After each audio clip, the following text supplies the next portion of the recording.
So over recent times, we've been seeing organisations dealing with their networks in very different ways. The criticality of the networks to the organisations, the use cases, the importance of the network to the wider IT strategy, the business strategy, etc., changing greatly.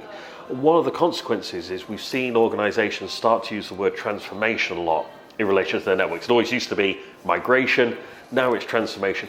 What's the difference, and why are we seeing organisations start to talk about transformation? Yeah, so I think you mentioned a couple of key points there, John. So the network's becoming far more critical, and I think we think the key reasons for that is actually the elements that the network serves. So the users and the applications have over recent years been transformed themselves.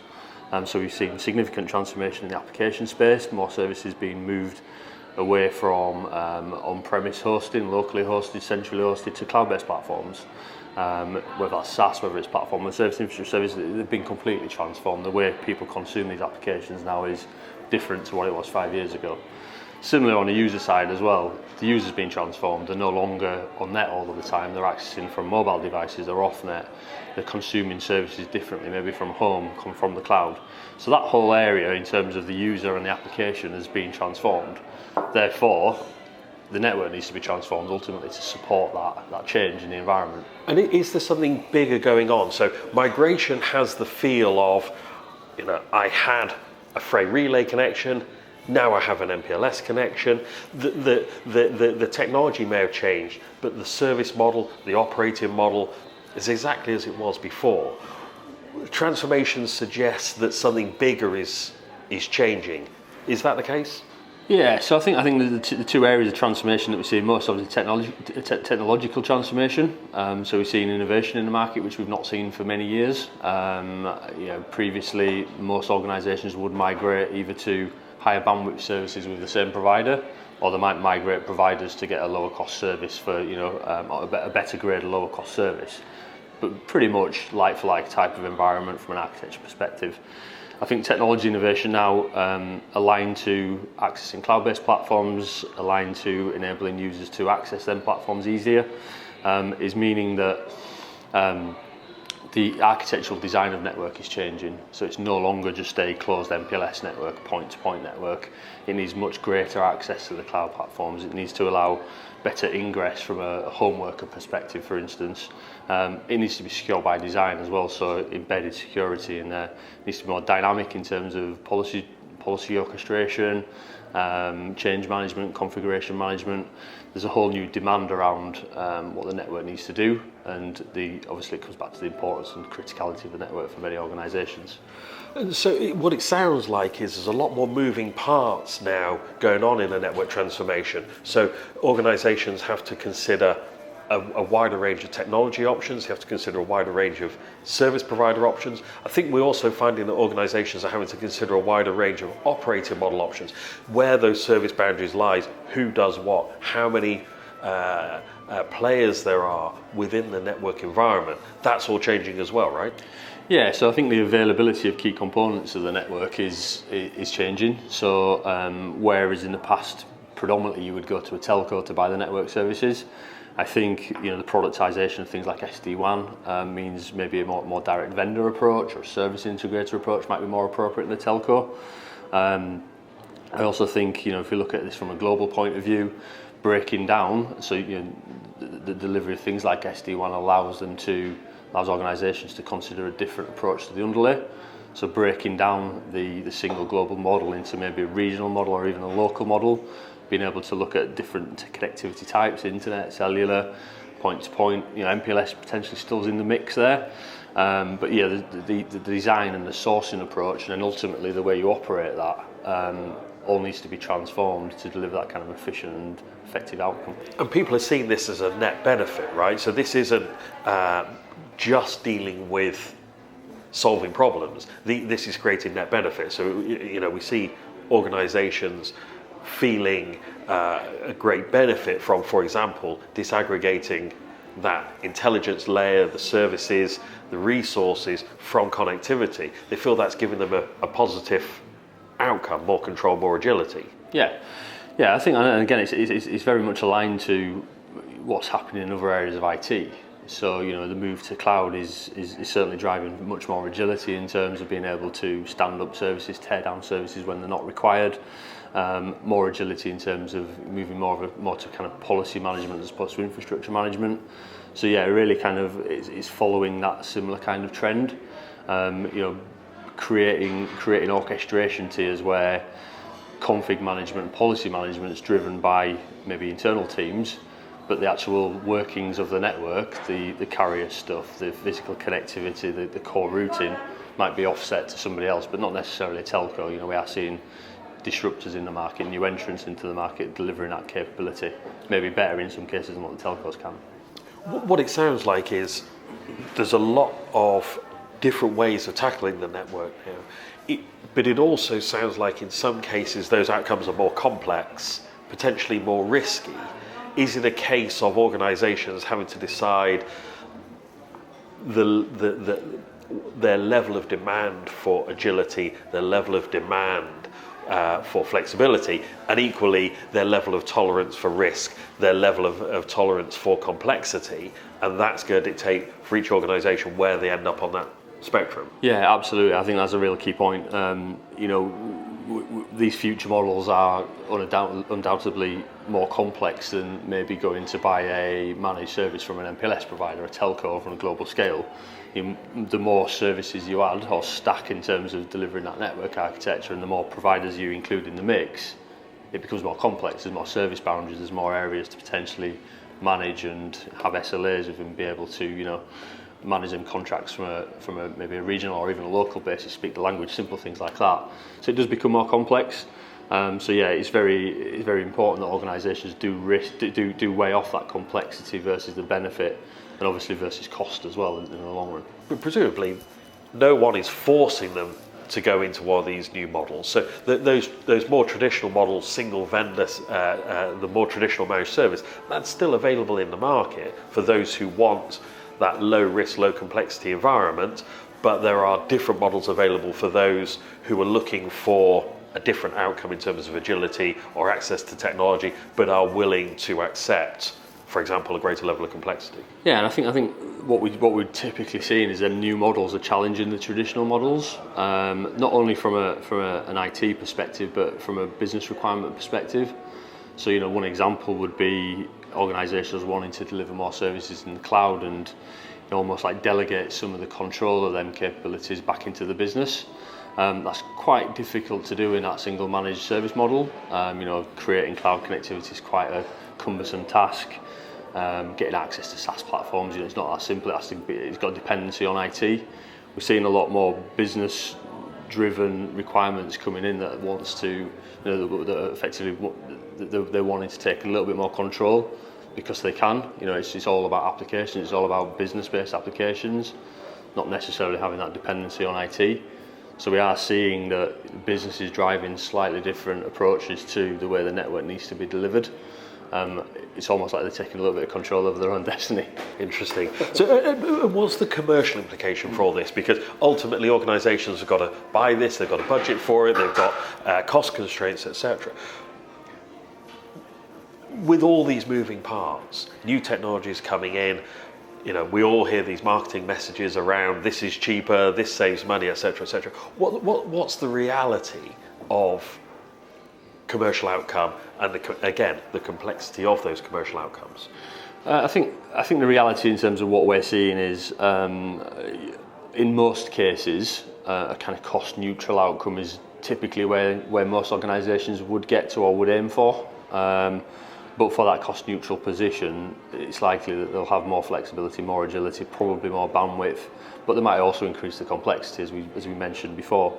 But the outcomes are, a more agile, higher performant network with better access to cloud platforms, better ingress points for remote users, much more visibility, much more control, potentially better security.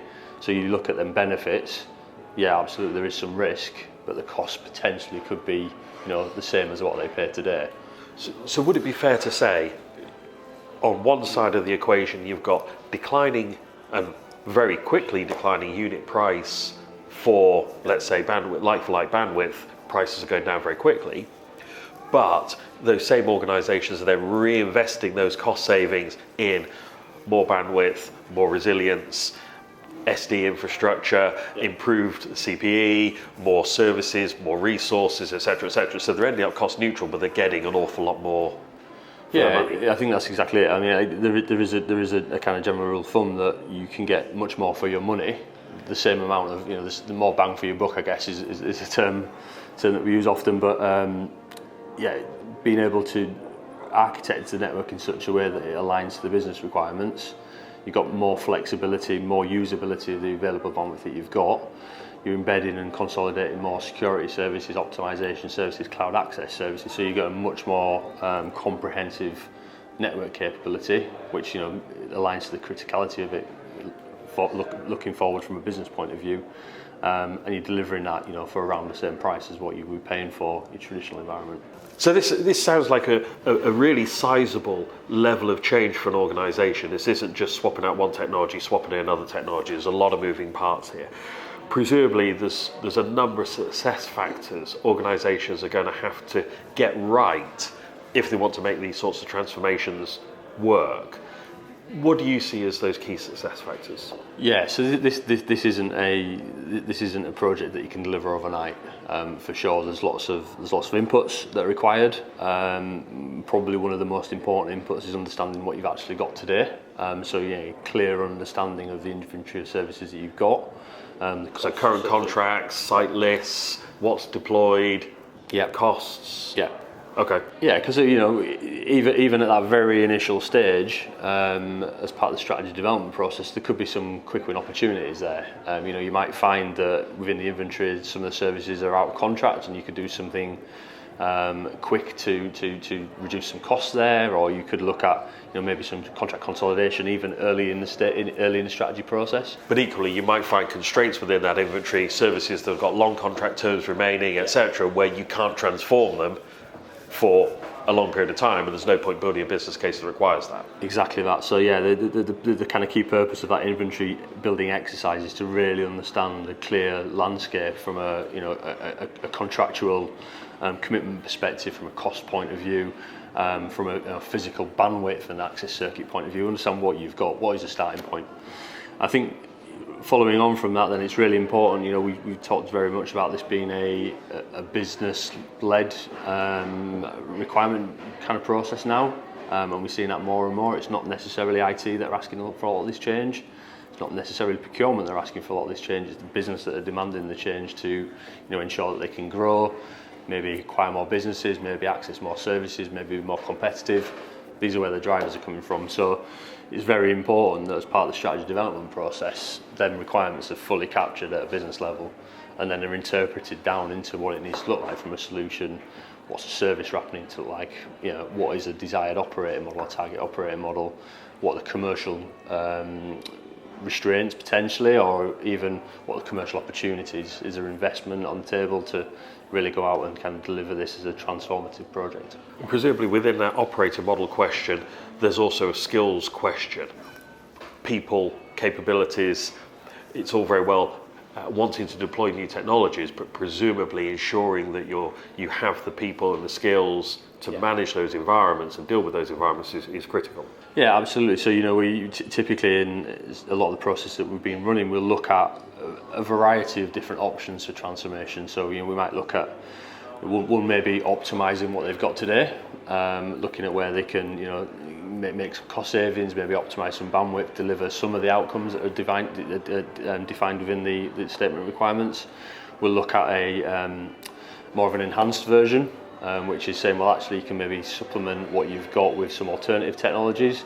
But then we'll also look at quite an innovative, transformative type of solution, right? Let's look at what's available on the market, what you probably will be doing in 3 or 4 years' time, and let's start really driving a roadmap towards that end state. So we start talking more around SD capabilities, more maybe network function virtualization, more cloud-based connectivity solutions, really looking at what will fully deliver and fully align to them business requirements. But as you go through them stages, the skill set requirements, both from an internal point of view, but also an external supplier point of view, will change. So you need to consider how that impacts the culture, how that impacts the current hierarchy and operating model within the internal organisation, but more so also on the external organisation. Who are the right vendors to deliver this end state? That's a really interesting point. I think we're seeing a lot of organisations look to supplement their internal resource and particularly their internal skill set with external resource, typically from system integrator type organisations, to give them that resource pool with those future looking skill sets, whether it's around SD or NFV or those other technology areas.